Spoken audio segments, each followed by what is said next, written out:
Well, here we are again. Another week passes us by, another week closer to the sweet embrace of the abyss. I do hope you're all doing very, very well this evening, for the abyss is where we shall be delving in a little while.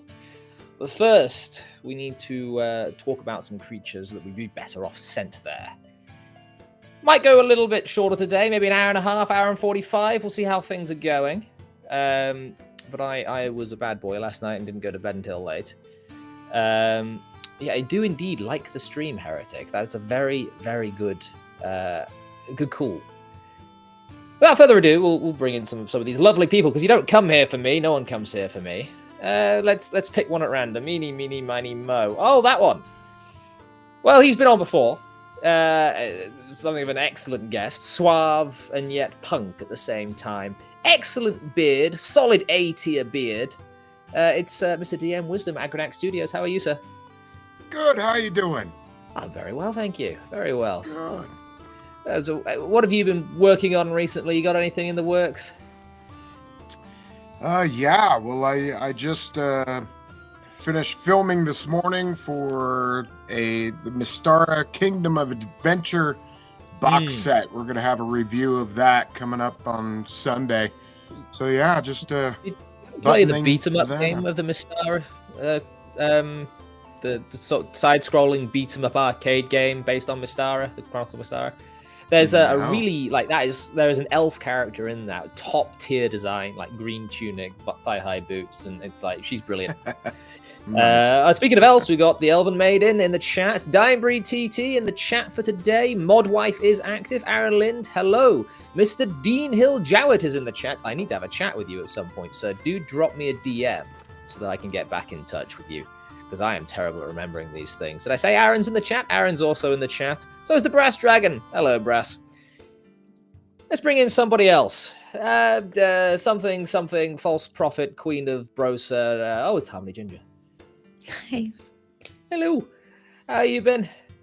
I've been doing pretty great. It's come to my attention that I did not feed my cat before I came on stream. So are you being rudely I'm not going to reminded? AFK to do it, but she's she might stage a mostly peaceful protest here. So now, politics is one thing that is banned on this show. Completely I was talking banned. about my cat. If you do want to go feed her, I don't mind dropping you back down for a mo. So I know It's that my cat at the moment is on her back, all four paws in the air, on top of the radiator. So she's quite content. She'll be fine. I'll feed her afterwards. Right now, you're the Brownstein lady, the player versus player that we had this discussion on Wick Show a little while ago, the player-driven environment.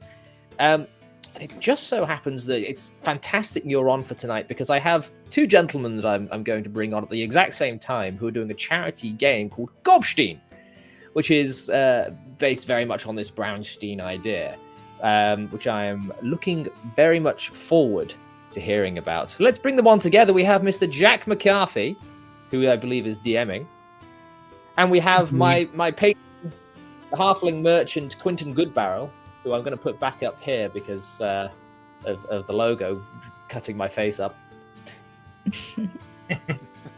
Dazzle my drip, friends. Okay, so we've got two goblins, a halfling. I suppose DM Wisdom is going to fill wizard for us today. Perfect. Yeah, and I'll be the scared commoner stat block in the corner. I'll feed you. Oh, thank you.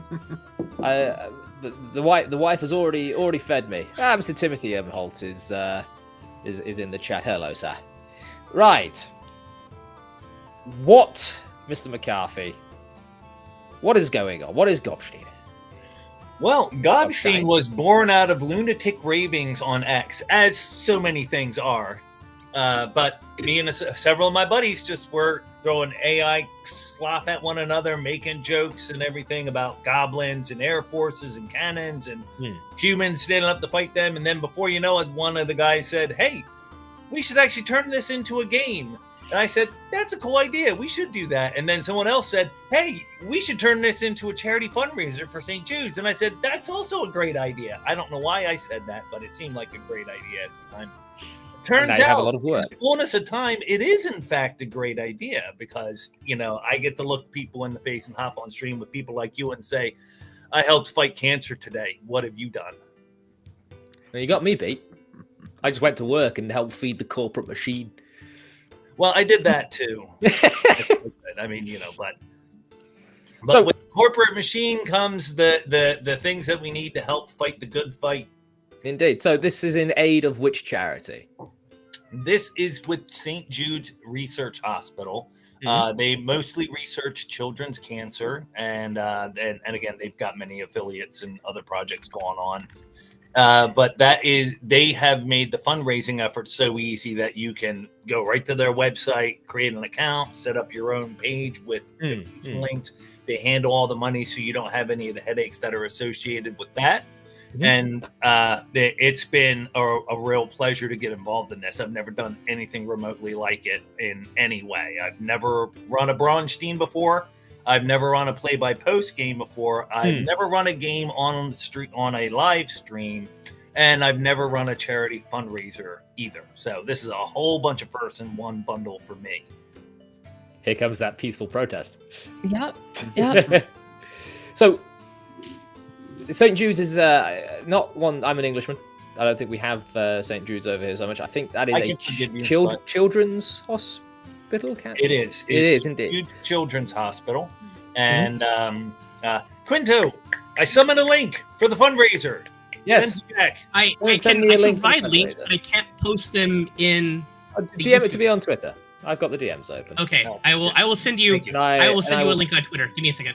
And I will put the donation link in here. So, guys, this is not a paid sponsorship on my part. Just so people get weird about people on YouTube having these sorts of ads, and they go, "Oh, you're getting money from it." No, I'm not. I wish. Yeah. I'm sure the St. Jude's kickbacks would really put you over the top this year. Oh yeah, definitely. I might have to pay some extra tax, God forbid. Quinto, you're one of Yes. the players. I am indeed. I have the Merchant League. You're the Of halflings. Merchant League, the Halfling Merchants. All Yes. right. How is this? So it's played by post. You've shown me how you everyone gives you orders, kind of like diplomacy, and everything happens at the same time. Basically, yes. Okay. And what has happened so far? Because this has been going on for 3 or 4 days. So yes, today's orders, which I will be processing right after we're done with this stream, is day 5. In the first 4 days, one of the players pretty much went berserk right from day 1 and started attacking 2-3 different fronts. So I thought that it would be a lot of negotiating back and forth, maneuvering of troops, both political intrigue and troop members, stuff like that. And it was no attack from day 1. Stuff's being burned down. He's destroying his own territory and his own land. The other players are responding and scrambling. Somebody's harbor got burned down and they've been driven out of their home. There's all these secret negotiations going on. It's been glorious. I'm having a great time, if that's not apparent, actually. God, how many? He's a madman. Absolutely mad. You can Danger to never everybody. predict this. What was that, how You many? can never. I was just gonna say you can never predict this stuff in Braunstein games. It goes all over the place. No one ever does what you think they're going to do, which is why I use them in my D&D game, because it's like I couldn't put myself in the position of all of these different actors, especially when they're like working against each other and when they have secret information that they're withholding from others. I mean, it does wonders just putting players in these roles. And I know this is like a one-shot type deal. I don't think that anything is going to come of the world of GOBSTEIN afterwards. Maybe I'm wrong. Maybe you guys do end up playing a full Stranger Things campaign there. I don't know. Yeah, stranger things have happened. So yeah, I don't know where it's going. Are you like open to continuing GOBSTEIN after the Braunstein's over? Like, are you open to doing anything with that world? So my players have been conspiring both in front of me and behind my back to do this again. Now, and we're talking about doing other fundraisers, different themes, different scenarios. One of which is the GOBSTERS. It's one of the players has released a true crime book, which is meant to be a kind of tongue-in-cheek handbook or guidebook for the aspiring mobster. And TD10.org, who's got a website, he's got a free RPG. He made mobster editions of his universal rule system as the second half of the book. So it's a recently released book coming through Edgeweaver Books. They and the title is escaping me. I'll have to get a link in it, but I'll promote that. But yeah, we are in fact planning future events already. That's almost been from the get-go.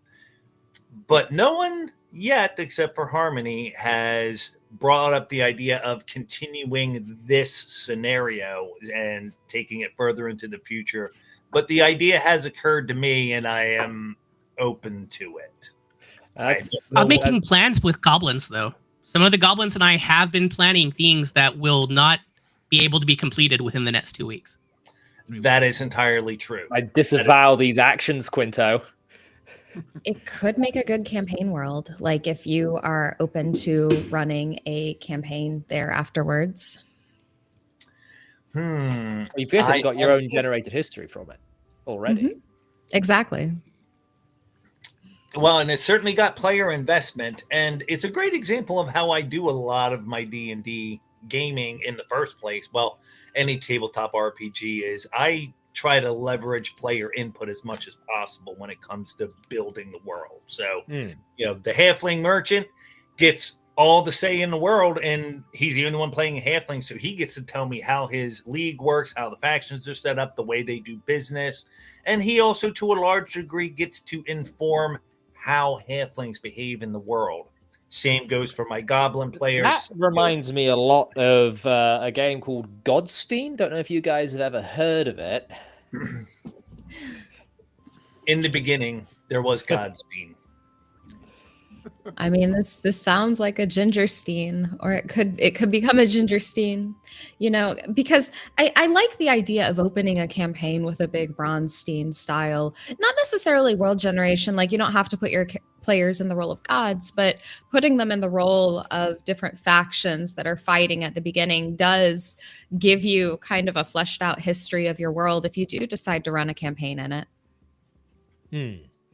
Right, I'm just going to quickly drop this link in the chat. Guys, this is the donation link for St. Jude's. And if you want to donate to this good cause, then that is the link from which to use. Now, in addition to the donation, Mr. Jack, I have to point out that when someone donates to the cause, they can take a screenshot, whatever, make a post on Twitter, tag me in it, and tell me what they want to do in the game with that donation. Every dollar is worth a certain number of points for the armies behind the scenes. And I've had players who have funded certain things, just like random events. I have several random events waiting in the wings that are just going to happen whenever the time is right. But people can donate. They can say, I want to put more points in the halflings, or I want to put points into the goblins. Somebody made a donation and explicitly said they want the weakest goblin faction to get war moose. Moose? Mises? This happened. That happened on Harmony's stream. And anyone want to guess who that was? Kind of hold her responsible. Was Can it we you? guess who that was? You do it? No, of course not. Not her. Who would donate? There's no way it was Moose? Dundermoose. Was it the Dundermoose? Of course it was Dundermoose. Absolutely not Dundermoose. What would make you think such a thing? Of course. Just let me take a moment here. I think Emmy might have already dropped out, but the Elven Maiden, very good friend of mine, very supportive. She is off for surgery in the next couple of days. So if everyone could spend her a thought and a prayer for a swift recovery and a swifter return, that would be very much appreciated. We'll keep the server running for you in your absence, Elf, but do hurry back. Now, Mr. Wisdom, Sir Wisdom, Dr. Wisdom, Professor Sir. Oh my God. If you say so. Do you have much experience with this mode of play? With play-by-post? With Brownsteins in particular?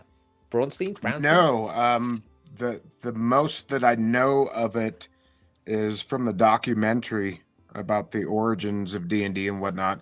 And really it plays into what was eventually developed, at least as far as I'm concerned, into like murder mysteries and hosting these kind of live action role playing.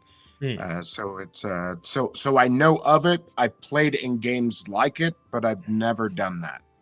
Does it sound something like you would want to give more thought to, hearing the description of that, or does it seem, or does it seem a little bit like too much work? No, I'm game for just about anything that sets myself into a role so that I can role play, whether that's live action or even around a table, play by post. It doesn't matter. As long as I'm in the fiction, then I'm game. I like that phrase. I'm going to steal that, and I'm not going to credit you. In the fiction, I like that a lot.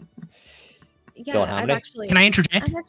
Tell you what, ladies first, then halfling. I've drawn the parallel before to those murder mystery games because I've played in several of them before I even knew what a Braunstein was. And Dying Breed is actually correct in the chat. The correct kosher pronunciation is Brownstein. However, I started using Braunstein because I'd never heard it really pronounced, like before I saw Secrets of Blackmore, and then I watched Secrets of Blackmore, and I changed my pronunciation, and then people were like, oh, this girl's getting bullied out of using a regional dialect. And so I just went back to Braunstein. Nothing can ever be simple, can it? It's always got to have some sort of malicious reasoning behind things. But I went back to Braunstein. I think you're all wrong, and it's Braunstein. I think that's actually correct. Bring it out. That's correct. But yeah, so and before we go further, it's probably a good idea to define it for people. The actual definition is a game with multiple independent actors interacting in possible conflict under a fog of war. And it can be very LARPy the way it runs. But anyway, I can't remember my point, but I wanted to make sure we were on the same page with the audience there. Find the thing. Yeah. Let's see what a halfling has to say. Yeah. Oh, yes, please. The halfling wants to make sure everyone knows that the Halfling Merchant League is currently recruiting. We are hiring. So DM Wisdom, if you want to send me a DM on Twitter, I will totally hook you up and you can be a halfling merchant, or you can just be associated with the halfling merchants. Oh, look at you. Recruiting already. Speaking We of, always recruit. have I died yet? But believe it or not, chat and fellow panelists, I'm in this game. Yeah, you're my lore master. My great and wonderful lore master. So I'm yet to die. The halfling is the first one who's been actively recruiting to bolster his side, so that's pretty cool. And whether or not you're alive, well, it's going to depend largely on how this stream goes. Okay, yes, everyone donate now in the name of the Halfling Merchant League. And so you want Jack to live. You want Jack to continue Why to is it exist every in the stream game that world. I'm on, whether it's mine or somebody else's, my life apparently hangs in the balance for someone else's money? Right. Brownstein, Gobstein. So we've had the Brownstein stuff said. We've talked about the Gobstein stuff. Is there anything like very juicy Gobstein-y wise that you want to share, like a particular event over the last few days? Something that will hook people in. Of course, it's all very well and good sort of saying, oh, yes, we're going to fight cancer. But we're here, let's be honest, for the games, for the stories that come out of them. I would say that it is entirely a player-driven environment, and because there's nothing really injected by me. I'm more of a referee than anything in this situation. Of course. And this is a great living example of how players with goals and motivations can drive a story forward on their own. Mm-hmm. There is a lot of intrigue. There's a lot of factions playing back and forth. And just being witness to the kind of stuff that's coming out of it has been amazing. I think that being involved and following it, getting used to the story, seeing the updates to the map that we do daily, those kind of things, people who love seeing a game come to life in front of them, that's what this is. This will appeal to you in that way. In that vein then, which specific moment of the last few days of play sticks out to you as a good example of something that has come to life through player-driven actions?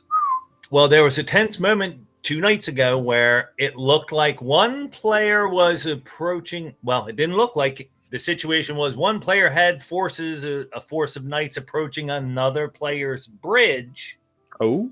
And two sets of forces on either side of the bridge staring at each other. And I thought that was it. We're going to war. And this is, a couple of the human factions starting to fight amongst one another. I thought the conflict was going to be like goblins versus humans, and immediately it's like the humans start fighting amongst themselves. It's pretty funny. And at the last moment, things were really tense. The one side backed down, but decided to burn their end of the bridge, thereby clever into the river. So now, one less massive bridge, major flow. That's a very Roman civil war in Iberia. That's a reference for Feifel in the chat. Oh, wow. Lots Hello, Feifel. Nice to have you here.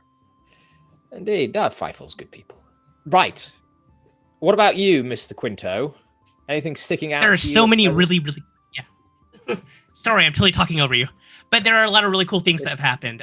We've had dwarves call a kind of summit in Dwarven lands where they had excellent pastries. So the Dwarven pastries are really, really, really good. And I recommend everyone try them, especially when paired with good barrels mild roast. Mild roast goes well with those. Yeah, I know you like your teas. We can hook you up with that. But the dwarf had all kinds of women of all races, or ancestries. Sorry, Shadow Dark ancestries, serving, and it was wonderful. And oddly, the goblins have become strangely attractive recently. Like if you look on X and you look and see what's going on, the goblins are strangely attractive now, and so the elves have kind of had to step up their game with an opera singer. And the opera singer is amazing. She's running all kinds of really cool opera things. Mostly I like to listen to her and not look at her. That's totally what I'm doing. My wife is right there all the time. So we just listen. Okay, look, I disavow the pro-goblin propaganda. I would be an agitator within the Halfling Merchant League for goblin genocide. I will leave my opinion there on dealing with those foul creatures. But goblins have moon pies. I don't care. But if you play Forbidden Lands, then they're one and the same, goblins and halflings. This is a sacrifice that I am willing to make. Is that a fact in Forbidden Lands? I'm not familiar with that game. That goblins and halflings are actually the same critters? Yeah, so as the halflings have children, sometimes they come out as goblins. And then if they do, they will be brought to the edge of whatever fortification, town, city, village, and given to the goblin tribes. And so, it's pretty freaking dark, actually, but it's a wonderful lore that they've included in Forbidden Lands. That's nice. That's from Emmy. Okay. She said she heard what you said, Aww. and it gave her warm, fuzzy. Okay. That the hug was from the Elven Maid. That's nice. That's very nice. Aww. Sorry about that. Carry on. No, that's all I gotta say about that. It's just kind of messed up and wonderful all at the same time. Life finds a way. I quite like that goblin lore, actually. I do not know if goblins aerate the soil. I have not had that come up in my dungeon mastering, but now that it has, I'm gonna put some thought into that. I'll tell you what, in my games, the goblins are agricultural masters, actually. they do a lot of fertilizing the soil. Yes. Now, is that intentional or No. kind of a natural side effect? They usually end up getting stabbed, and then they fall over, and then they work really hard at fertilizing that particular patch. Goblin what, Jack? What? Goblin what? Like what type of goblins? Goblins can't be the noun, remember? We've been admonished for them. Raiders, goblin Mind pirate, goblins? goblin Oh. commies. Goblin farmers? What kind of goblin? Mind goblins? What are mind goblins? I can't. Yeah. Oh, man, you know, I've set people up for that so many times. No one can follow through. No one can get that punchline. How many? The wife is sat right behind me. So much like the Oh. halflings looking at the opera singer. No, sorry, not looking at the opera singer. I'm disappointed. Why can't you follow through on Mind Goblin this cock? Why? Oh! It's a new one. That's Oh, great. Thank Someone you. get a sensor beep. That is a pleasant change up, DM wisdom. Now I know why you're named that way. Ah, yes. Right. Okay. Look. Someone went through with it. I believe that means you people should be doing your duty and liking the stream on whatever platform you are watching on. That would be very much appreciated. Reminds me, I do need to go over to Twitch and fix a few of those settings, but I'm only really using Twitch because I'll probably swap that to Rumble at some point. It's starting to get warm in here. I think because the heater has actually had a chance to kick up a notch or two. So let me just undress slightly. In terms of this Brownstein, then, let me tie it into the next thing that I would like to talk about, and that is the last week we spoke very much a lot. We had 2 streams about dragons, and of course, what goes hand in hand with dragons. Never mind. I can't do it either.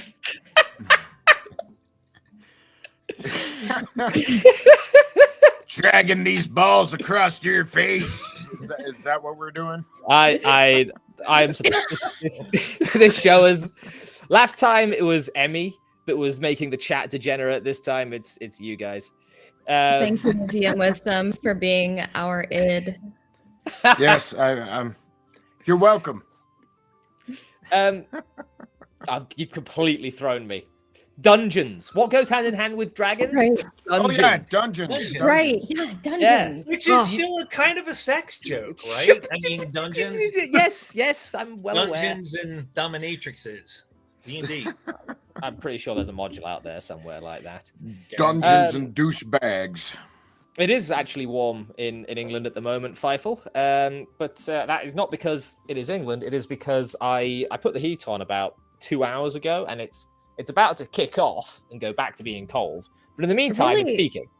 Really, Jack, this is all your fault for trying to host a serious library stream and inviting us. Have you seen the other episodes of this? I lose control immediately. He really invited this upon himself. Yeah. I feel no regret. It's a Jack by name, Jack by nature moment because he did the exact same thing with GOBSTEIN. He invited it upon himself. Wait, you're English. You have crumpets to share? I ate them. I actually had some earlier in the week, but I ate them. I'm afraid that we're down to toast and tea for the mornings now. Of course, we have the brass dragon, who is actually a dragon. Dragon is nuts. In fact, I think you might have liked it in the past, Harmy. Do you remember? I think you got tagged in it. My players, we use a VTT, and it's got Tiamat on it, and my players have graffitied the hell out of it with little paint tools. And of course, it's got Tiamat screaming, "I'm a dragon, dragon D's, who has?" And I can't leave my players alone with anything. Everyone that plays this game is immature. God, we have gone completely off the rails. I had a really cool segue lined up. What are we doing? Why are we here? Just to suffer. Dungeons in GOBSTEIN. Is anyone delving dungeons? As a matter of fact, yes. Good. I cannot reveal who because it's behind the scenes. It's secret activities. There might be multiple players dungeons, and I just might have plans for what's down there. Oh, well, that's not very zero prep of you. I won't spoil it other than to say there will be casualties. Quentin, you're not in a dungeon at the moment, are you? I am not in a dungeon. I do have some caves I've been exploring, but that's not a dungeon. You know what this kind of reminds me of? You guys ever play Age of Wonders? No. Yes. The video game Age of Wonders. It's basically GOBSTEIN, except it's a video game like Civilization but fantasy. It's really quite fun. Right. The reason I bring up dungeons and dragons and the like with that is actually, before we get on to that, allow me to share exactly what my players have done to poor Tiamat. Tiamat being the overarching big bad evil person of my what was a Tyranny of Dragons campaign before I decided I didn't like Tyranny of Dragons, and now I'm just doing my own thing. It's always Timitat. Timitat. It's always that's what my players call her. Like the one time I used Timitat, they like graffiti the whole homepage that says "Goals: send Timitat to bed without dinner." And look what they have done to my girl. Yeah. Oh. Yeah, look at this. I can't leave them alone on this page. Still looks better than most of the 2024 art. Oh, it does. It does. There is, to be honest, my good friend the Brass Dragon has been going through the new 2024 Monster Manual, and I have been. Oh, we've got a very large halfling. And he's been taking a really balanced view on it. Now, overall, I think his opinion tends to be more negative than positive. Oh, he's just hit 100 followers. That's actually really good. Well done, Brass. I'm going to post the link in chat. You guys should all go give him a follow. This is his analysis on the artwork of Dungeons and Dragons 2024.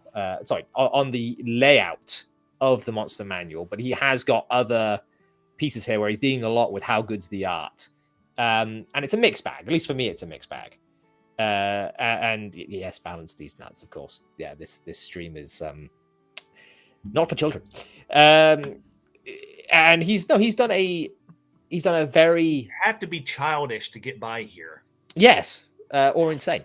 So yeah, I would definitely... Cheers. Cheers. He definitely has some really balanced takes, and he's not just raging at it like I would, because I don't like Wizards of the Coast very much. So he's doing the Lord's work, and I think he deserves a little bit more attention than he's getting, because he's actually doing analysis and not riding the drama trains like so many of us tend to do. When it comes to dungeons, Harmony, when we were on Wick's show, was it last week or the week before? And we were talking about simulating the world. You and I have a different approach to it. Yours is far more player driven than mine.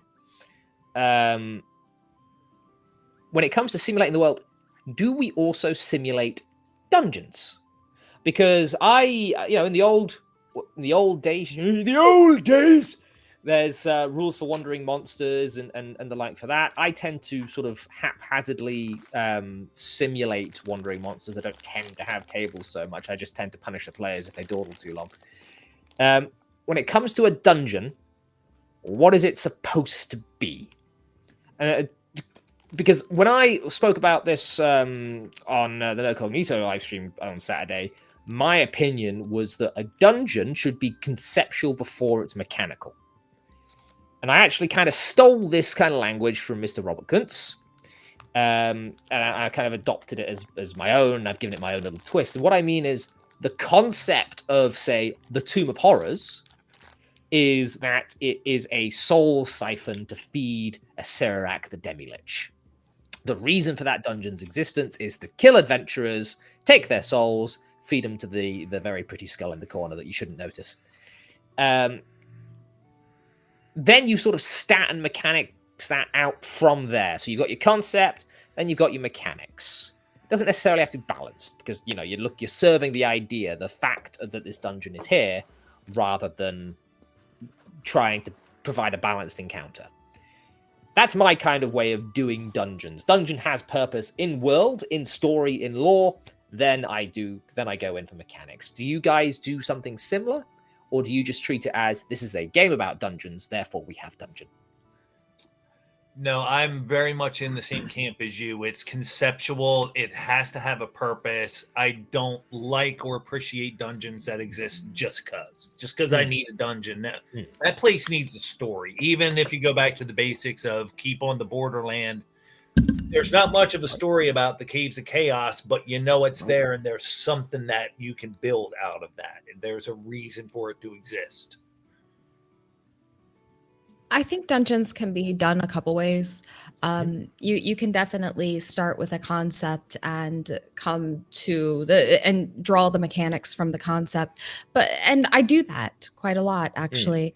But I think there's another approach to it too that is as valid, which is start with the mechanics and then the concept arises out of that. It's called abductive reasoning.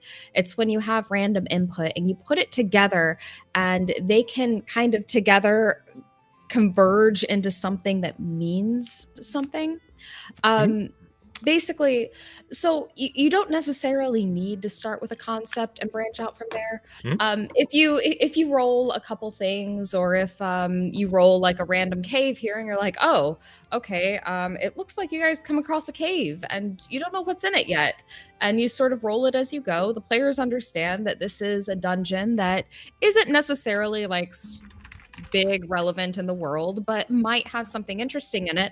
And then it turns out, okay, this is a hag's lair, and you end up like the players can drive what the concept of the dungeon is, and the concept can arise out of random input, right? So you figure out it's a hag's lair, which I did this before. I was experimenting with random dungeon generation. We generated like there was a fairy circle in it. There was a hag. I accidentally rolled from the wrong table and included some input from a Spelljammer book, and so there were flying sharks. I rolled that. Did they have lasers?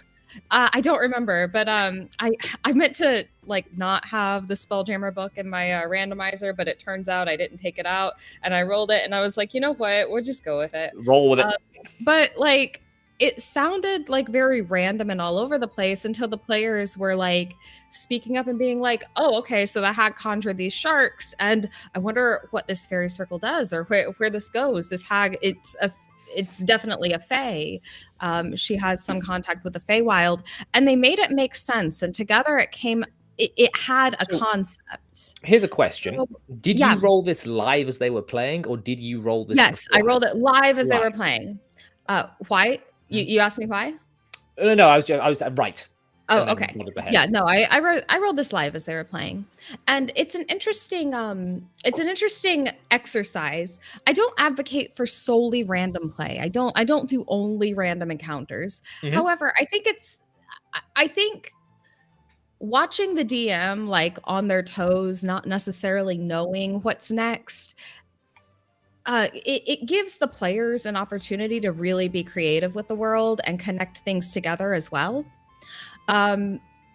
So a lot of times, like, it's not just me driving this stuff forward. Then if I'm doing it like, if I'm doing a random thing, right? Like I might roll, like I rolled a couple random dragons the other day. They were like little red dragons. Brutal. And they were baby red dragons. And I'm like, oh God, I don't even know what to do with these guys. And then someone else mentioned, oh yeah, we have a player character on the other side of the world who has like a baby red dragon pet. And I'm like, oh, these are connected. He's right. These have to be connected. And so of course, like they were the siblings and they were looking for the lost one. So I didn't necessarily start with a concept there. And I don't always, sometimes I do. Yeah. But not starting with that concept allows the players room to be creative in ways that isn't immediately obvious, I think. I see your point. Before we go deeper into discussion, let's go to the next person in line. Either Quinto or Wisdom. Which one of you wants to go first? Quinto. I guess I will be going first since I'm being pointed at. So related, I totally agree with Harmony on this one. I do a lot of solo play, and it's really not fun if I like story out everything. So I do a lot of generation of the dungeons as I'm going through them, using the random rolls, Appendix A, all of that. And sometimes I'll kind of have an idea, like when I was playing a Doom Guide Priest, so hunting down undead. Went to a place where I knew there was undead. I kind of had an idea what was in there, but I discovered that it was actually a desecrated temple of Durgal from hundreds and hundreds of years ago. Going in, I just knew there were undead in it. And the generations what kind of led that. That was a lot of fun. Whereas if I story out everything beforehand, I don't get to discover anything when I'm doing it solo. But when I'm running games, I'm probably going to prep a little bit, and I'm going to have a lot better of an idea. But I still like to leave a little bit of space for that kind of random discovery where I join the players, and that's why we're in sandbox games. Okay. That's very succinct. And I don't really think about these things from a solo play perspective very often, because it's not something that I tend to do. Mr. Wisdom. Well, you have friends. Sorry, did that come off wrong? What I think, how I approach dungeons is that there's always layers, and I'm not talking about levels. I'm talking about, like for instance, what the halfling was just talking about, where you think, or perhaps whatever dungeon you were going in was a part of a catacomb system for the undead. Then 100 years later, a cult and or religion came in and put their layer over it. And now you've got not only these undead warriors and or witches or clerics, but you've also got this snake cult that is over it. And so it begins to take on the form of confusing people, your players specifically, as you're like, well, there's this statue of a snake god. And you go in further, and there's these Nordic warriors that are laid to rest, that are undead within it. And then possibly even something over that. So then another religion came like an archaeological dig. Yeah. So you're always compiling all this, which then leads to where random tables, like Harmony was saying, random tables can all of a sudden make sense. And then you are emergently telling the story as you are discovering what's being rolled. And then you've got this really convoluted, interesting story. And if the players are interested, they can delve deeper into, well, what's the base, the foundation of this dungeon? What is that mid-level? And then what was the most recent thing that came about? And then, wow, you've got layers and layers of things that you can do. And then it becomes what I think is the propulsion of story within RPG, and that is mystery. And if your players are going after mystery, they're gonna find something every time, no matter what it is on all those layers. So I'm always looking at it as most of these dungeons have been around for 1,000, 5,000 years or whatever. And so different people have come in and put their sort of color inside of this dungeon. And it makes it way more interesting. Your approach reminds me very much of Undermountain leading into the Underdark. Have you guys ever played Neverwinter Nights? That specifically, where you go, and there's the expansion where you go into Undermountain through the Yawning Portal, then you end up in the Underdark, and the adventure continues. Because that for me feels what you're describing, in layers of stuff. Like the Underdark is something I've been doing a lot of prep for lately, because I will be sending my players there at some point.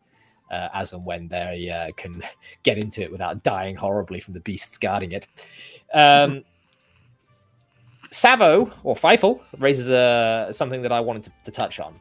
She says the Traveler game uses a lot of random tables. One often finds themselves visiting a desert world that exports lobster. It takes some imagination to square that circle. And you might also find that in terms of random generation, you'll get the No Man's Sky problem, where you randomly generate a planet in that video game, for example, and none of it makes sense. You've got birds with no wings. I believe they've since fixed this, but you've got birds with no wings, you've got fish with no gills, that kind of thing. So you've got things that appear within a dungeon that you really have to work hard to square the circle. Harmony, you had that inspiration, a ginger blast of inspiration, if you will, with the dragon on the other side of the world being related to these red dragons that you rolled. I, however, when it comes to dragons in particular, running a very dragon-heavy campaign, I name the dragons and I make them important, big, scary beasts because they're supposed to challenge the players immensely. In fact, the first dragon that they had a proper fight with was the death of the cleric, which had just leveled up. So, and I made, he had a name, he had a personality, and I characterized him, and I do that for every dragon they find. I also roll things beforehand. So another example I'll have of this is there was an encounter where I have some custom-made drow scout type creatures that are really good at stealth. They have advantage on stealth. They've got like a +9 to their stealth roll. Both of them whiffed horribly with advantage. They rolled like a 2 or a 3 each. So every party member instantly knew where they were upon entering their locale. So I sort of simulate the world beforehand. Question: You're running in Forgotten Realms? Yeah, this is it. This is on the Dragons Sword Coast. Yeah. Okay. I just a side thing. You said you run with dragons that are big in the world and named. I don't know how deep you've gone into dragon lore in Forgotten Realms, but my favorite one is a blue dragon named Olathontor. I don't know if you use him, but you should look him up. He's a bard dragon. You can just Google him. He definitely has like a. That's a new one on me. I thought you were going to say the one that I can't remember the name, but the one that's like a really powerful wizard. Up in the north. I believe Olathuntor was detailed in the 3rd edition Dragons of Faerun book. You see, this is where you're going to get me because I started in 3.5. Oh, yeah. It doesn't matter. It's a lore book. Go back and read it. It's good, especially if you're running Dragons in Forgotten Realms, because he doesn't attack you if you sing for him and he likes your song. That's cool. Yeah, he's a bard dragon. That's awesome. Yeah, no, he's one of my favorites. I would definitely recommend that book. I might add him into some of the tables. There's a few big dragons that they've seen from afar flying about. Also, I want to respond to something else you said here.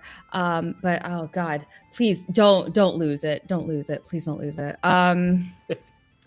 You were talking about it's gone.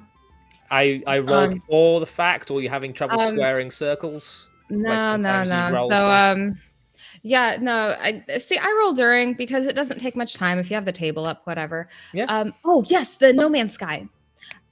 You're talking about random input in video games, but it's different in a video game because in a video game, you are not the master of how this stuff fits together. The game is, right? It is still bound by the programming. But in a tabletop role-playing game, random input, you are still the master of how that fits together. So, I mean, birds without wings doesn't make sense in No Man's Sky, but in a tabletop role-playing game, birds without wings. Why are there birds without wings? Why are they flying? Did something enchant them? Are they magical birds? Are they hovering? You have so many answers to this question that you can explore because these birds without wings, they might imply something is going on here. So I understand exactly. It's the Beholder homeworld. Yeah, but here's the thing. So when I world build, and the reason that I tend to simulate prior to the players getting involved is, and I don't get me wrong, I actually really find the way you do it interesting and I would enjoy it. But when I'm running a game myself, I'm a little bit anal about it. So I need to know why the noble is doing the thing he's doing, which noble he's pissed off to make the conflict over here happen that players might get involved in at some point. So there are these story beats dotted around that I'm simulating throughout my own head. it's like random generation, except it's just whatever idea tends to pop up, I note down and then I implement later. So when it comes to a great example of this is in the Essentials kit for 5th edition, there is a dungeon with slimes in it. The wife played through it singularly with a few hirelings, and I was DMing. And we got into the room with a bloody altar, and that altar, fresh blood all over it. In the book, there was no reason for there to be blood all over that altar. There were no humanoids around. There was some undead here and there, and there were mostly just slimes that would have eaten up the blood anyway, because that's what they do. They're dungeon cleaners. So when she said, "Why is there blood here?" I was like, there shouldn't be. Because the slimes would have cleaned it. So that's what I mean by square and circle, and I like to have that an answer sort of ready beforehand. Now, that doesn't mean that a player can't do something, and I'll go, that's a good point, actually. Why can't you do that? And that's when I'll start rolling with the punches. And I don't do just random content, by the way. I roll random encounters. I kind of roll some things randomly, but some things I also plan. I'm kind of just known online as someone who just advocates for random encounters, but that's just because so many people don't use them and think that randomness in their games is a bad thing. But I feel like they're missing out on a lot if you're just relying on curated content. You know, I actually agree, and to a certain extent, I roll randomly as well. So I'll have an idea for content, but the outcomes of what happens in there, like I don't just say this drow is hiding. I've actually rolled the stealth, and so when a player enters a room, everything in there I tend to have rolled for in terms of success chances on the goblins that are in the room, or on how difficult the lock is on the door, and blah blah blah blah blah. I just tend to have that number already rolled for, Sure. which I guess is the main difference.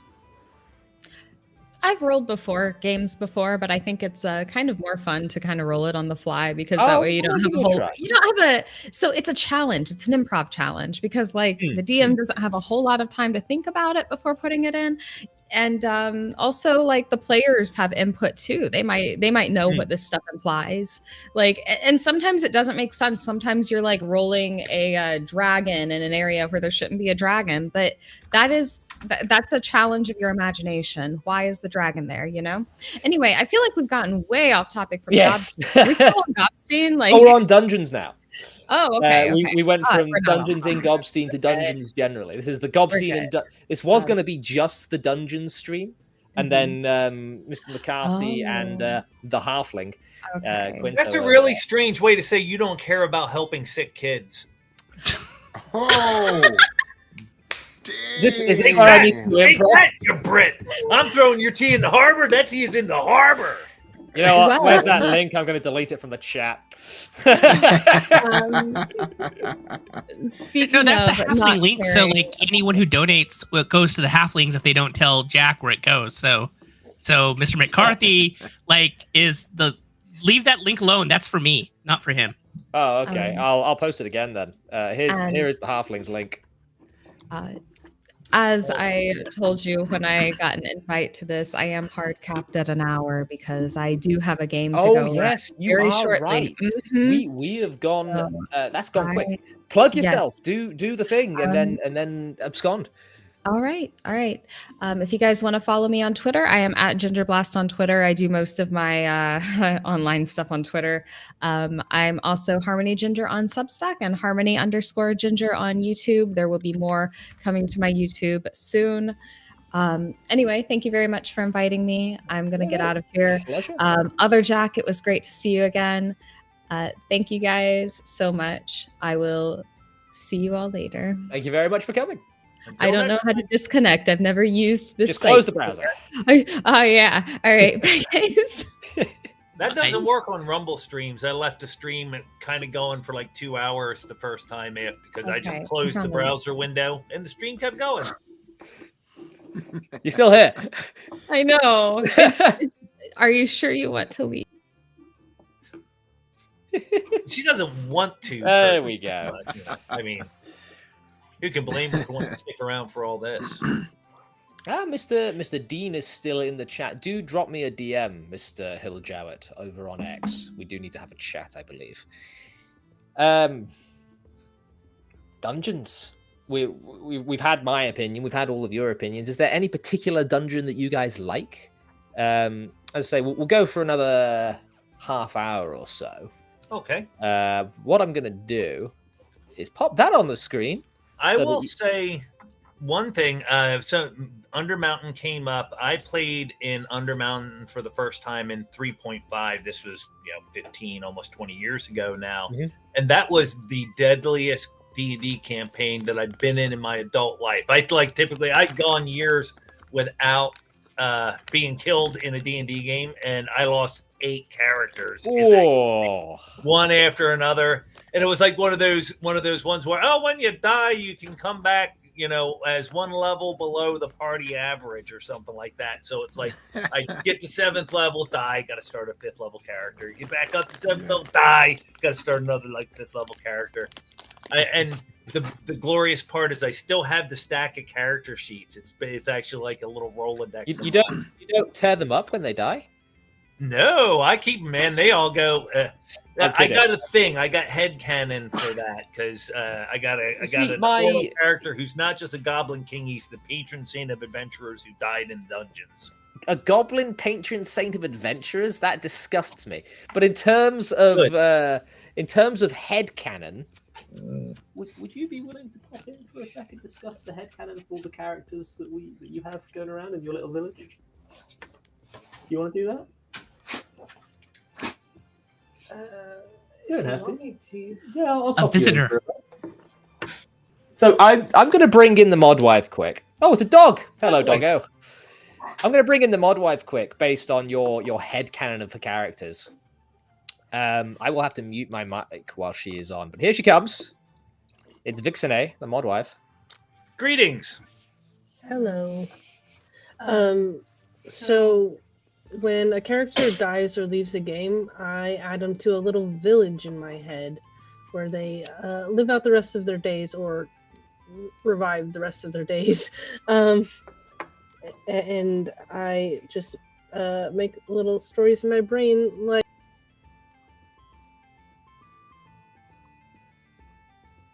they get a happy ending. What?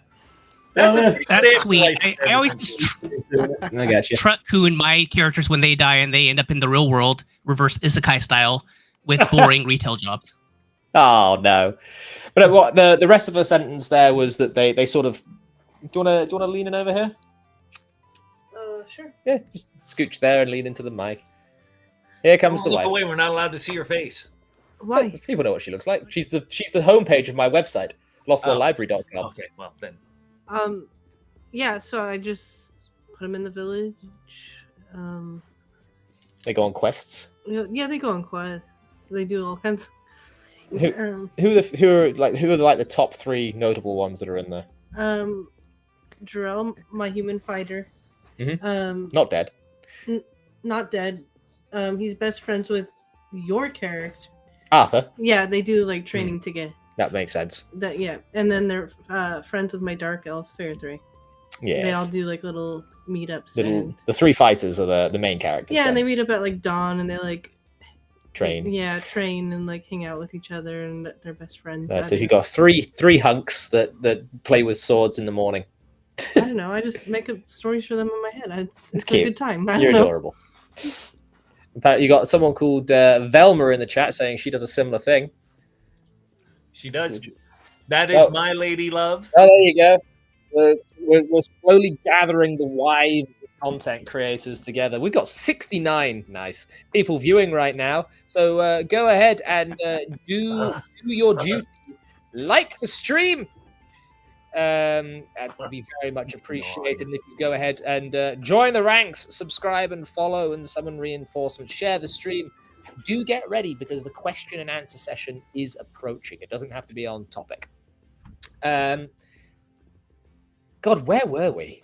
Dungeons, headcanon, dead adventurers. I was talking about losing the most characters I've ever lost in a campaign in Undermountain without rage quitting. So traps then, because I assume some of those died to traps. Not a one. All of Really? them died by monsters. All of them. One of them got swallowed. A goblin I was playing, first time I got to play a goblin in D&D, got swallowed whole by a giant rat. Good start. Right after I joked about eating rats. Good for start. food because we were low on rations. The only good goblin is a dead goblin. You had talked about dungeons that we kind of revered, and I played second edition Labyrinth of Madness. I don't know if anybody's familiar with that, but I played probably 3 or 4 attempts at that adventure, and nobody got past the 3rd room. This was one of the biggest dungeons that TSR had created at the time. It was huge, just completely huge, but they couldn't get past this door that was there, and it was the most deadliest thing. TPK on the first session, TPK on the second session, the third one, almost TPK, one person left, and then they finally got through the door and said, well, screw this, I'm out of here, because there's nobody left. And so they left. So, yeah, all those Labyrinth TPK. of Madness, it will destroy your entire party every time. All those TPKs, I mean, the most TPKs I've experienced have been in Tomb of Horrors, but the most TPK. So, have you guys ever done the thing where you've killed a party of players, or there's been a death, and then another party has gone through the same place? You come across a skeleton. It seems somewhat old on the floor. It has a magic sword. Sort of reference the fact that, yeah, this is where your old character died. That kind of thing. Because one thing the Brass Dragon does is when a character dies and he likes undead, they usually end up as undead enemies later. Yes, of course. Of course. That's the best shock horror that you can give to your PC. It's just like, this guy's gonna kill me, and it was me, but not me. And except it's not so much shock horror when it's the 6th time that it's happened that week. Yeah, well, there's that. There is that. I think the only way to one up that is the characters die, they become undead, and they still have to play them. That kind well, on the table. that. You're white. Lucky you. Oh, you're a goblin. You're a goblin zombie. In my one of my rule set that I've written over the years, one of it was you gain traits based upon your resurrection status.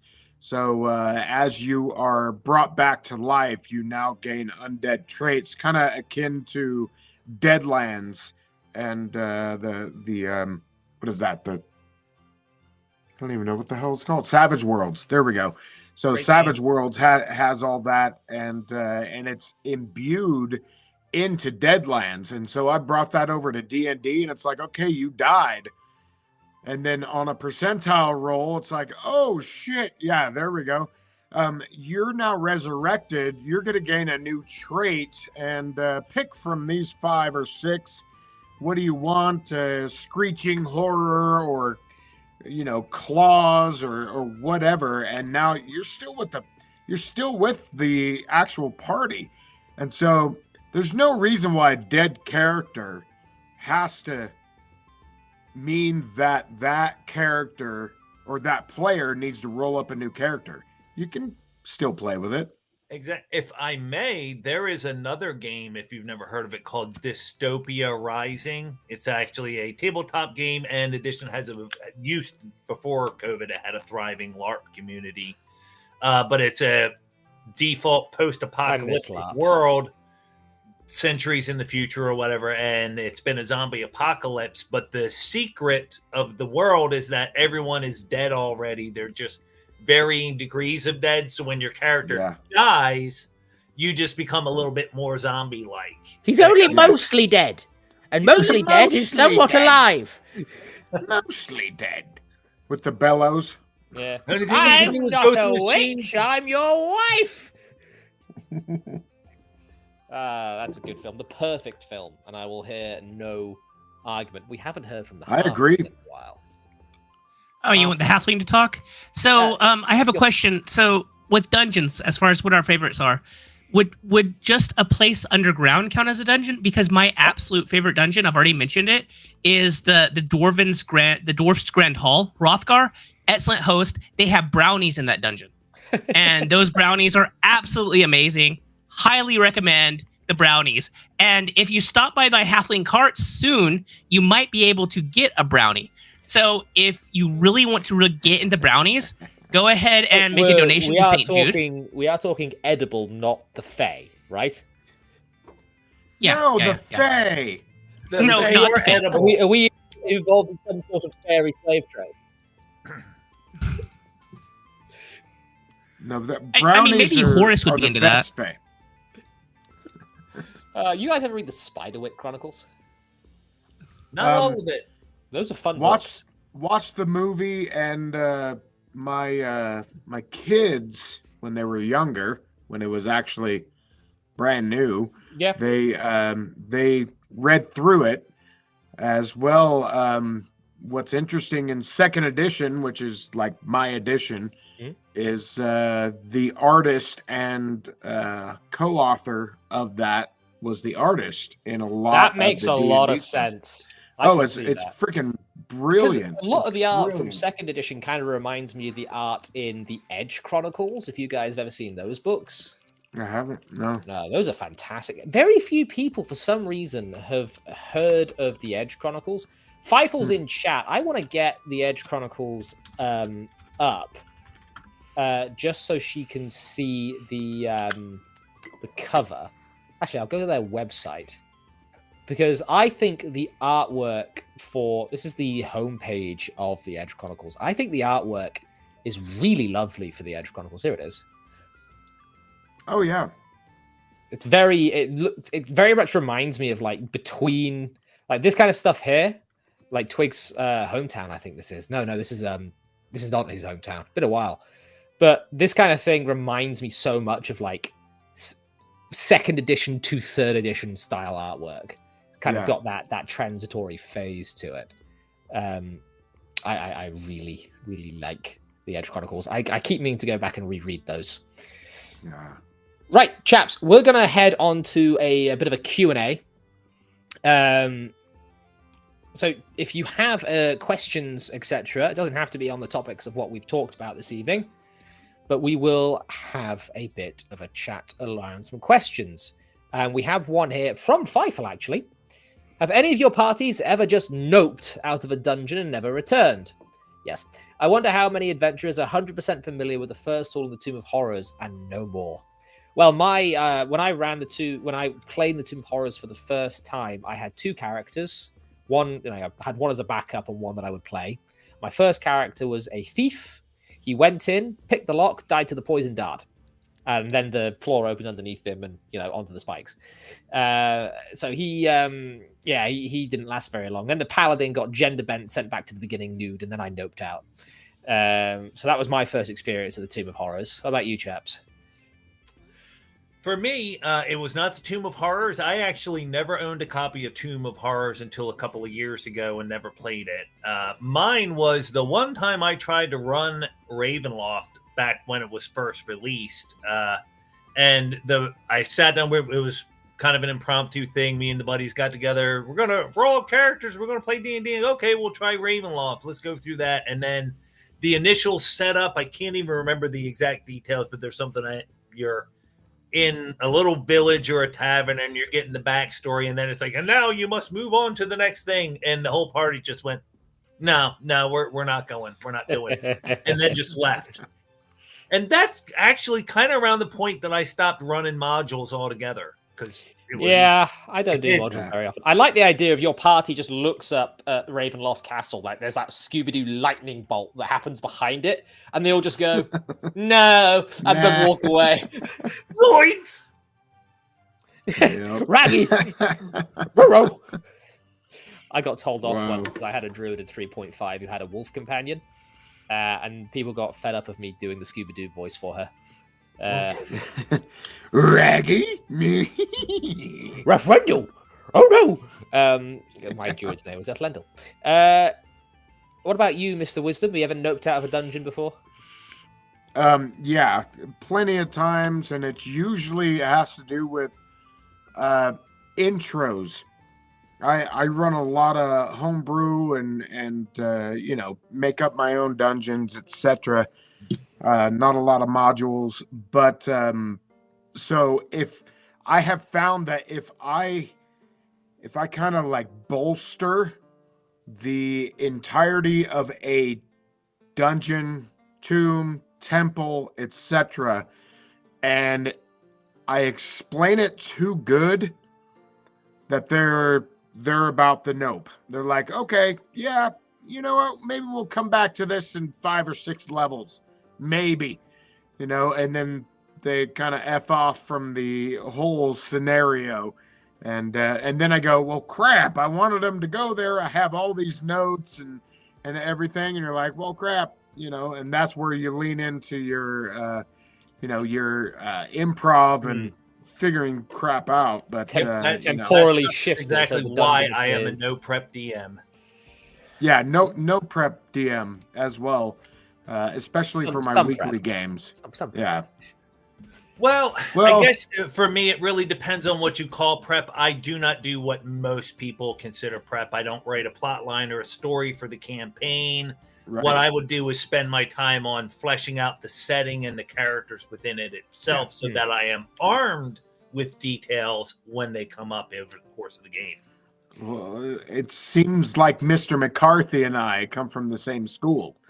That's exactly what I do. Is the correct one. Yeah, it's the correct one.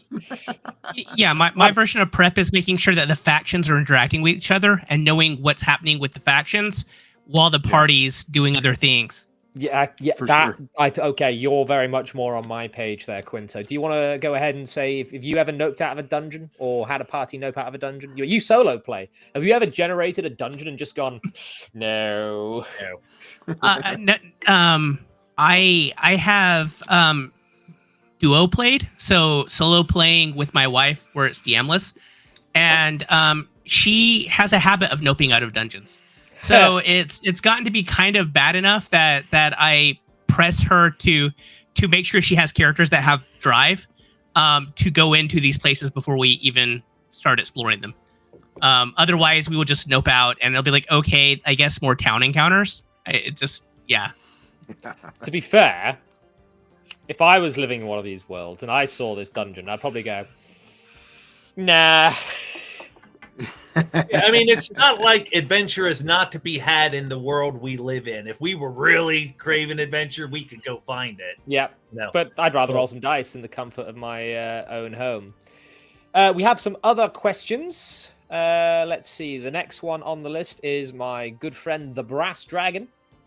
What's your favorite dungeon you've ever done? As a DM or as a player, I suppose. We'll start with the halfling this time. I've already told you about it. It's the dwarf hall where I get brownies. Yeah, all right, fine. You had your chance. Wisdom.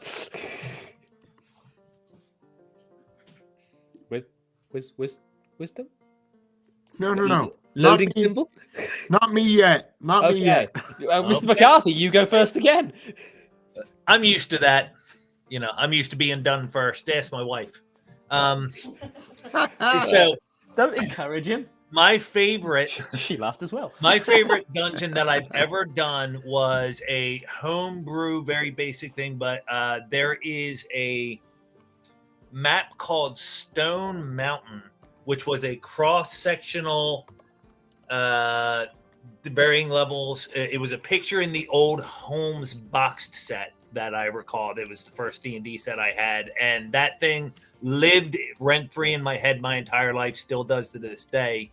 So in my big 3.5 campaign, 3.0 campaign at the time, I designed a dungeon of each of those levels, which included a sunken city at the bottom. I don't have a copy of this picture available, but it's one of my cherished D&D images over the years, and that's the favorite dungeon I ever designed or ran. That's cool. I think one that I played in that I'm going to give an honorable mention to, because the wife's probably already thinking about it, is the Brass Dragon himself designed a candle cult dungeon, which was very cool, very memorable. Even though he barely remembers it, I think, but I remember it quite well. Where there's like these candle cultists going around covered in wax using fire attacks. It was really, really quite stark and new and very Dark Souls. The favorite dungeon that I have ran would probably be a homebrew dungeon I did when I was in school. I've probably got rose-tinted glasses on, but it was a pyramid.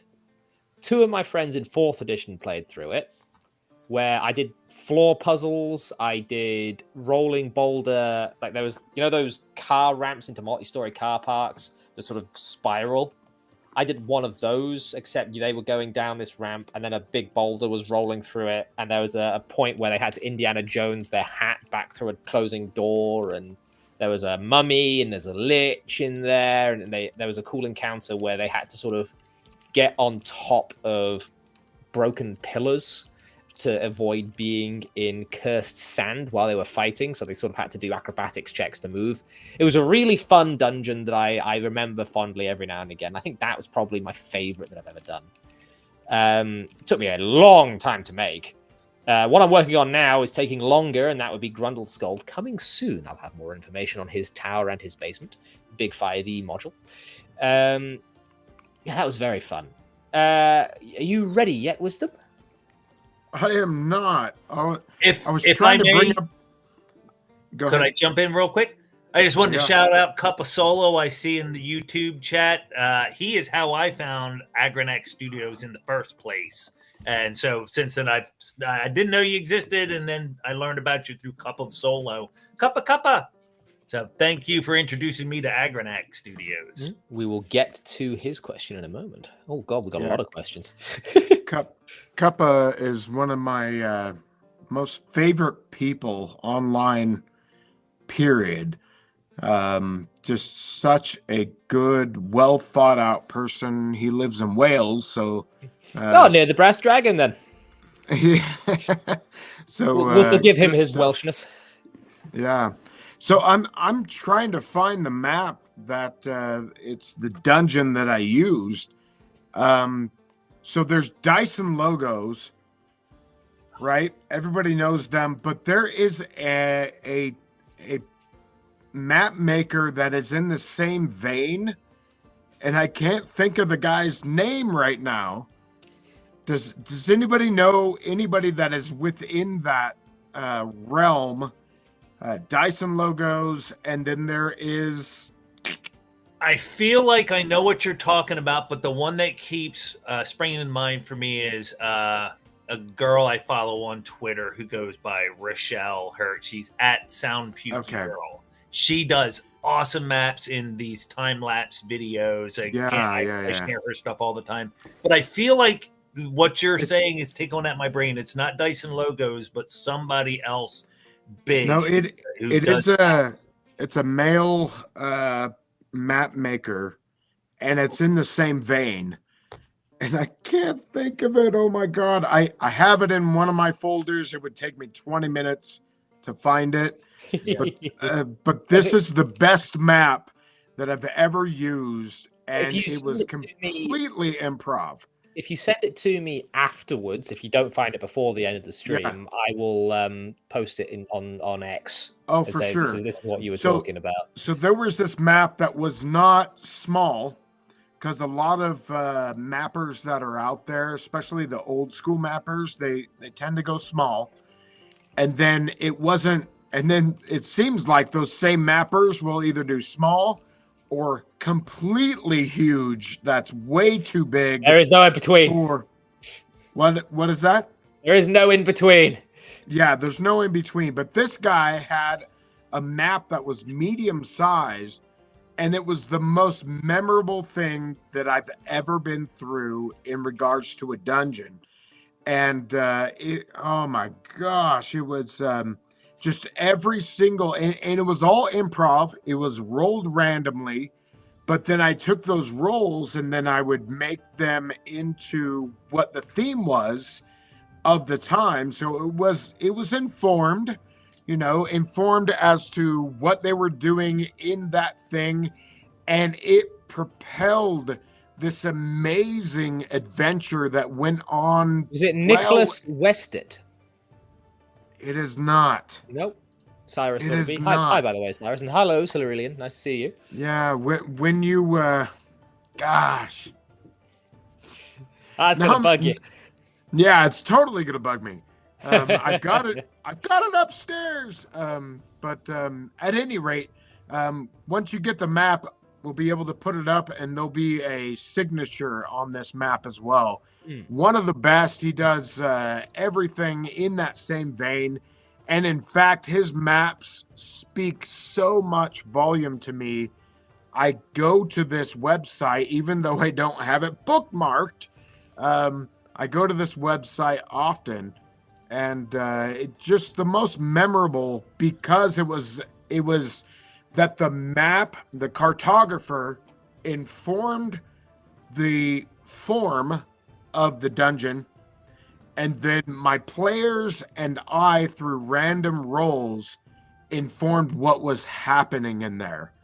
And that, bar none, was the most immersive dungeon that I've ever been in my life. Nice. And just good. Second to that would be Dragon Mountain. Second edition Dragon Mountain. So that's all I got to say about that. I will answer seriously for a second. I really enjoyed the Temple of Elemental Evil.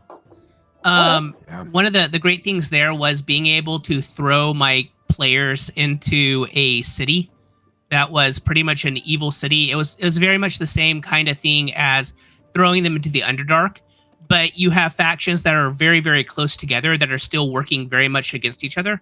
So I guess in a way it was like playing a vampire game with a group of hunters that just kind of stumbled into a meeting. So that was a lot of fun. And then them having to figure out new and different ways of getting plugged into the various factions. And that kind of shows that I'm not super into the hack and slash. I think it's a lot more fun when I can do that. Or the other thing is a solo game I played recently where we leaned into the existential dread a lot.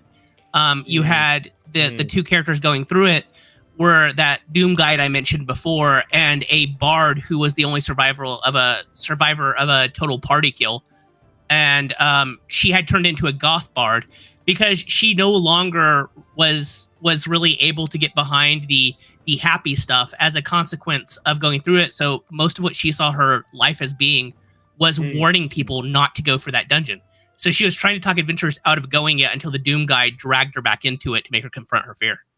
Cool. And that was fun. That's cool. All right, we're going to move on to the next question. We've got a few of these guys. But wait. I found it. Yeah, go on. I didn't find the map, but the artist is Paths Peculiar. Okay, cool. Yeah, and if you haven't checked this guy out, he's got some of the best maps ever, period. Filing that away for later. He's so good. Paths Peculiar. So, that's it. Yeah, Paths Peculiar. Nice. Right, so that now. The next question actually comes from the lady wife herself. Favorite dungeon mechanics to implement in your dungeons? So we'll do this. We're going to do this sort of quick fire. Halfling? I will go ahead and steal Professor DM's answer and say I like to steal the index card RPG stuff. So the roll and in 1d4 turn something bad happens after they start something, and then to search, attack, or whatever, it's all the same target number. Because if we're gonna go through a dungeon, let's go ahead and make it a little bit easier. Okay. Wisdom. I have no clue how to answer that. There's so many angles. Everything is an that. order of annihilation. That's the best one. Yes, that one. I think the best would be whatever informs the players that are playing. So if it's something that could be attached to the players and their characters, the PCs that are playing in the game, that is the best mechanic, period. So always bring in your characters into the dungeon and make it viable for them. I know that's more like sort of broad strokes, but I think if it becomes personal for them, then the dungeon becomes personal. And then all of a sudden in 2 or 3 levels, you've got a player that is creating a temple to that dungeon for not only their character, but the character that is involved with the patron deity, or even the dungeon that is connected to them in some way, shape, or form. Cool ideas. I will say before we go on to you, Mr. McCarthy, the Nicholas wish that actually was the right answer. Cyrus said it a while ago. He is actually Past Peculiar, which is now linked in chat for everybody. Very good. Where was that? So your favorite mechanic to implement in a dungeon, Mr. McCarthy? Hands down, 1 hour torches from Shadow Dark. I don't know if I swore I heard another system did that first, but I love the tying of a 1 hour real-time timer to the game. It adds a sense of urgency, but yet it's very simple to use and implement. It really makes the inventory tracking better. It makes it intrinsic to the game. I usually find that I'm in a party where at least 1 or 2 people know light. Well, I think somebody else just mentioned Professor DM, and I think he's right. I think dark vision, light spell, stuff like that, they become a little bit too easy. Now, you say that. You say that. I'm reading Dragonlance at the moment. Haven't gone on to Spring Dawning yet, so I'm still on spoiler warnings. But Sharak, says Raislin. And while they do use torches from time to time, they really rely on the mage's light spell. There's also a song on YouTube from about 17, 18 years ago now. Good God, I'm old. Which one of the lyrics in there is, Jack. Don't split, don't you know? You never split the party. Mage is in the middle where he can shed some light. So don't you tell me that light has become too powerful, because I see things from back in the 80s and 90s where people are spamming the hell out of light. Yes, that's always been the case, and that really started with 3rd edition because light spell became a cantrip then. Light is spammed in prior editions. Light was a full-fledged first level spell, and how long does it last in 2nd edition? What's that? How long does it last in 2nd edition? I do not recall off the top of my head. Mr. Wisdom? Yeah, I know. I will tell you in a second. I only ask. Meanwhile, I can tell you, it's an old book. Basic. First, it's I think a whole. The same as like Lantern, like 10 turns. That's actually cool. Feifel's character, who I think is actually just Feifel, has a will-o-wisp in a jar. I like that a lot. The duration is 1 hour plus 1 turn per level. So the turn in 2nd edition is equivalent to 10 minutes. So if you're 5th level, it's 1 hour and 50 minutes. So it's basically, if it's at 1st level, it's a free torch for 1 hour if you're going to use Mr. McCarthy's way of going about it. I like that. Balances it quite nicely. I believe it also lasts for 1 hour in 5th, but it is, as you say, it's a free cast, so who cares? Right, and that's more the point, I think, is that torches are a limited thing. You can only carry so many, whereas when light is a cantrip, you can just do it over and over again. I would leverage, though, some of Kelsey's advice from Shadow Dark, which is attack the light. So, you love Drow, Jack, which means that they're dropping darkness on every light cantrip every time. Would you like to know how the last Drow encounter went? Absolutely. The party has 2 Drow themselves in the party, which naturally is not something I usually allow, but for this I was like, yeah, whatever. These particular Drow, the hunt parties that are sent out after Rogue Drow, they are trained to take them down. So the darkness that they will drop on the party they will do 2 blobs, sort of like a Venn diagram in a canyon in this case, so they were all lined up. And then the drow fighters ran in, and they have the blind fighting style. So whilst everyone else is blinded and can't see through magical darkness, these guys don't need it. They attack at advantage, and they receive attacks at disadvantage. So they just shred. However, the party does have a legendary artifact on them, which just dispels magical darkness. However, in doing so, one of them kind of needs to stay holding it up like this for a bit and can't really be a part of the fight. So sort of balance that way. It was a great fun. Just by the way, you're walking along and everything goes black. Mm-hmm. Yeah. One great thing to do as well, if you read the first of the Driz novels, chronologically speaking, Homeland from the Dark Elf trilogy, and this lives on my desk still, even though I find Mr. Salvatore's current mood disappointing. I stopped reading after the 4th book. Zach Nefane in the first book of the Dark Elf trilogy has sunlight bombs. And when he takes on a room of drow, he flashbangs them with his eyes closed and dazzles the hell out of them and then goes to town, which I think is a really cool way of doing it. In terms of dungeon mechanics that I like to implement, and I'm going to take Cerulean's silly comment off it now, it's been on there for a while. I like persistent threat mechanics. There was a dungeon I ran not too long ago with a Watcher in the Water, which I basically statted out from the Lord of the Rings, where if there was pools of stagnant water that the players went near, tentacles would come from it and try and drag someone under. This did actually end up killing the monk. So I like... there's a monster throughout the dungeon that will F with the players as they're traversing that dungeon. Like the big bad isn't just waiting in the room at the end with a treasure chest. He's screwing with you from room 1. I like that kind of mechanic.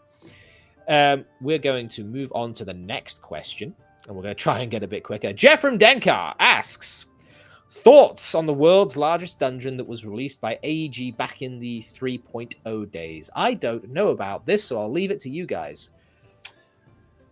I have seen a copy, never owned it, was never interested. I thought it was a neat concept because, as I understand it, it was someone sat down and said, we're going to build a dungeon and we're going to use every single monster from the monster manual. And it was 20 levels deep. And I think that's great. That's awesome. When have you ever needed 20 levels of dungeon for anything? How far has anybody ever really got? Why is that the question? Why do you need it? Why can't I just want it?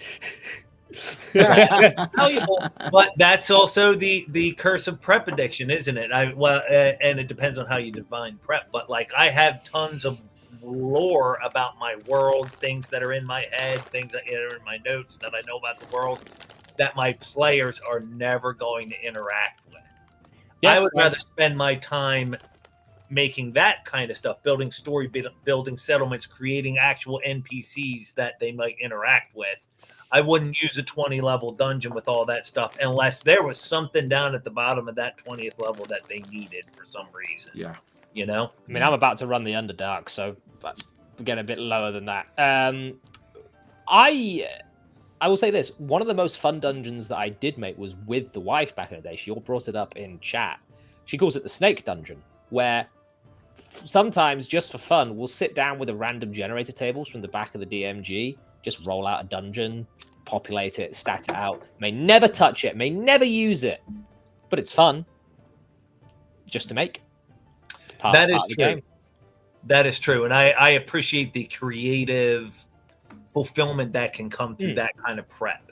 However, you know, the prep that I would oppose is this any sort of notion that I created this dungeon and you guys are going to go through it. The railroading. Yeah, I don't think anyone likes that. Because I took the time to make this, and if you don't, it's an attack on my character. No, I can concur with that. Mr. Wisdom, any thoughts on this particular question?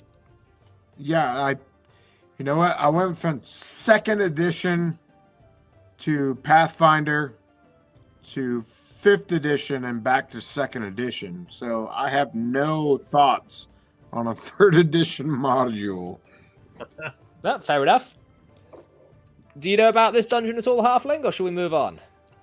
I'm totally going to hijack the question. Okay. So that sounds fun and all, but I will plug a podcasty thing here. Has anyone heard of the Iron Realm? No. So it's a solo play podcast with sound effects and stuff. It inspired Tell the Manticore, if you guys have heard of that. Yes. The Iron Realm was the one that inspired Tell the Manticore. But the whole thing with that is all the parties are trapped in a dungeon. They can't leave. So they're having to find different places to hole up and then encountering whatever they encounter, and they're dying horrible deaths. So that's something fun to listen to that's vaguely related to the world's largest dungeon. Nice. We've got quite a few people in, and yes, Max, my other moderator, finally shows his face to do some actual work for a bit. You did indeed miss Harmony Ginger. Ah. Right, next question. Oh, look. Mr. Wisdom, I'll let you read this one out because it's one of yours. It is a cultist. Here you go. Ta-da. What dungeon had an amazing build-up, but it was anticlimactic? Go on. I'll let you answer it first. I know. I'm You don't like going first. Ever the gentleman. Anticlimactic. I've never had that issue. I can think of one off the top of my head. Yeah, I've if it was written in a module, I would make it climactic. The one I'm thinking of is a module that is written to be anticlimactic. It's very is that? You're gonna kick yourself if I tell you what it is. Have a guess. Keep on the Borderlands. Nope. Oh. It's one of the OGs though. We've spoken about it already. Tomb of Horrors. Yeah.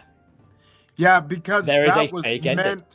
The thing is that everything was front loaded, and so the point of that dungeon was to kill characters. Period.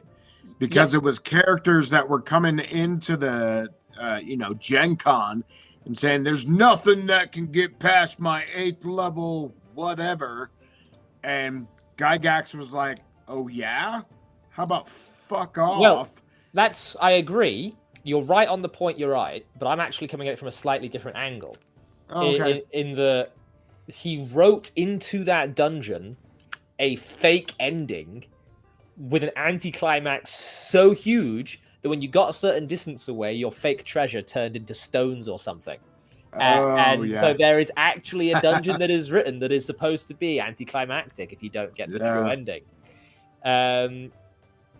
You know what? Cup of Solo, if you like the podcast, I do this every Wednesday, and so far DM Wisdom's been a sort of a consistent attendee, which I very much appreciate, by the way, sir. So do subscribe and share and follow and join the ranks and whatnot, and etc. And you can be a librarian and you can spread the good word of the cult of Agronac within my library's walls. I'll allow it. Let's go back to the question, since I got distracted shilling myself. So let's change the music to the Dancing Girls from the East, because I like dancing girls. Don't we all? Dancing girls are amazing. Indeed they are. There we are. Jack? Mr. Jack? So I have 2 answers. First, one that Agronac just mentioned. The Keep on the Borderlands. It is by its nature probably going to be anticlimactic because it doesn't have a set. You go here first, and then you got to go down to the next level. Depending on what order you enter any of the caves, you could end up killed. It could be tense, it could be boring, what have you. If you end up waiting and doing the Cobalt Slash for some reason, that's going to be anticlimactic. Wait a second. I think Jack McCarthy Yes, sir. You are my spirit animal. I brought two people together. It's brilliant. Thank you. I am happy to be that, and I expect to be represented by a puppet sometime in the future. Sometime in the future, yes, we are getting to that. Groovy, man. Now, the other one I would say, I don't know if it's a dungeon per se, but there's a module I have which I actually quite like called the Egg of the Phoenix. It goes all the way back to the first edition days. And it's a very long and involved module with a really interesting story, but it kind of intentionally pushes you to a climactic final battle. And it is a battle so tough that there's no way the pre-generated PCs could win it on their own. They have to call in all this help from other NPC monsters, like a Titan that they met along the way, and a Keyrin. Well, that's better than the new Vecna module, where they don't need to fight Vecna. They can just ask one of the level 20 characters they meet to do it for them. I'm not prepared for that level of stupid.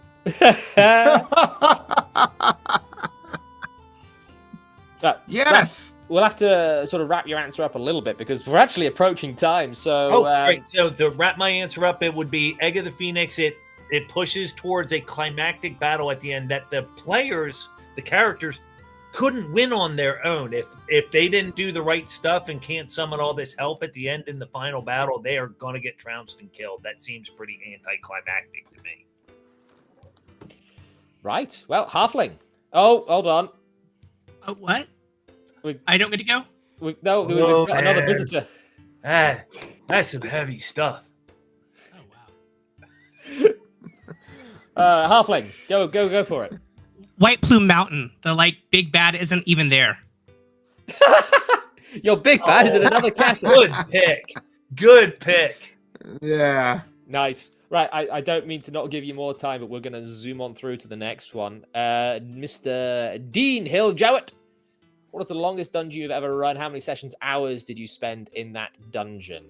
We're going to do this quick fire, keep it to a sentence. Mr. McCarthy? The longest I've ever run a dungeon is 2 sessions, I think.